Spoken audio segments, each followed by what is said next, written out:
Hey y'all, so this week we're talking all about pixel art and we're experimenting with pixel art. So you should know somewhat about what a pixel is now because you should have watched the other video in my virtual classroom first before coming to this one. So pixels are tiny squares of color that make up an image on your screen or device. Some of the very first video games that you see, like the Mario on your screen now, were made up of 16 pixels by 16 pixels or 16 squares by 16 squares on a grid format.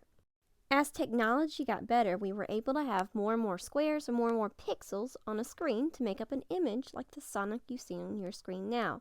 We went from 16 by 16 to 32 by 32 to 64 by 64. Notice each time the pixelation doubles. 16 plus 16 is 32.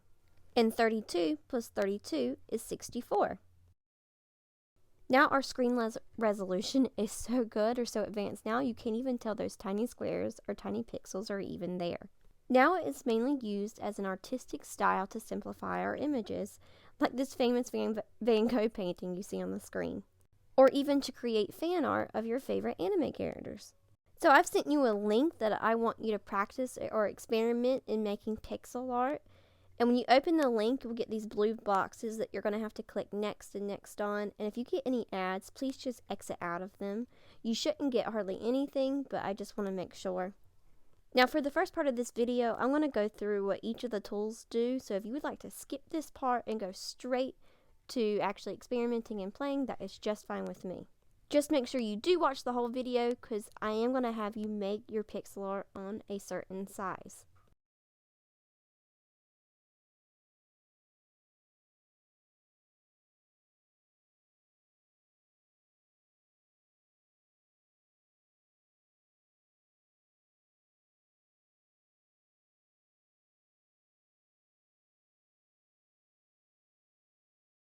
Now when you do want to select a new color, make sure you hit the blue button that says select color to choose it.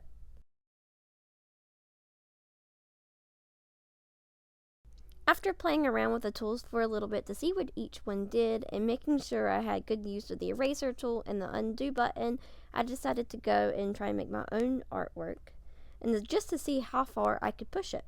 I'm going to fast forward through this piece and you don't have to watch. You can skip to where I actually start our project.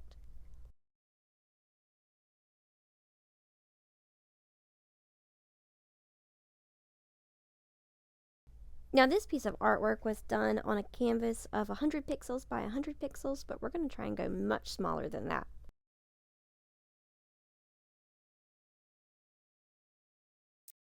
In order to change your canvas size, click on File and then New in the top left hand corner. Now for width and height, we're going to start out with 64 and 64. This is important for later. We want to see just how small we can go. When you're finished, hit New Drawing and OK. Now I would like you to try and draw a detailed emoji. Make sure you experiment with all the tools first. Do not just give me a simple smiley face of 2 lines for eyes and a line for the mouth. Actually give me a detailed drawing where I can see the whites of the eyes, pupil, eyebrows, hair, that sort of thing. Use your emojis on your keyboard to help you out if you need to.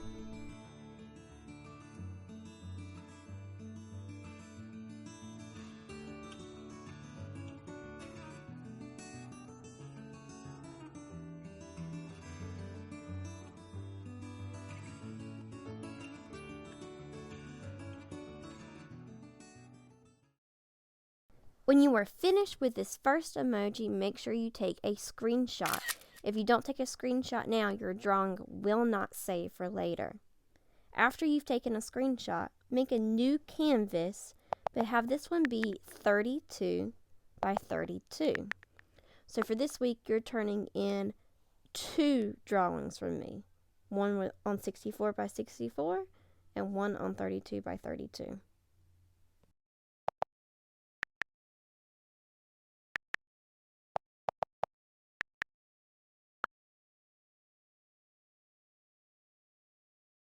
Now on this new canvas, it's much smaller and you have less pixels.